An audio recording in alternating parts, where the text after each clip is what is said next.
Let me tell you. Girl, you my little boo thing. So I don't give a hoot what you do say.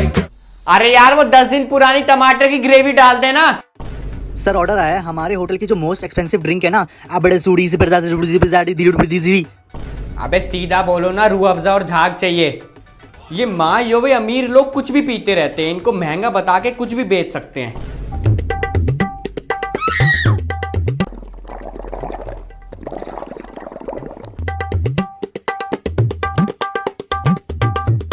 ये लो बन गया, ले जाओ झाग juice और लूट लो उनको।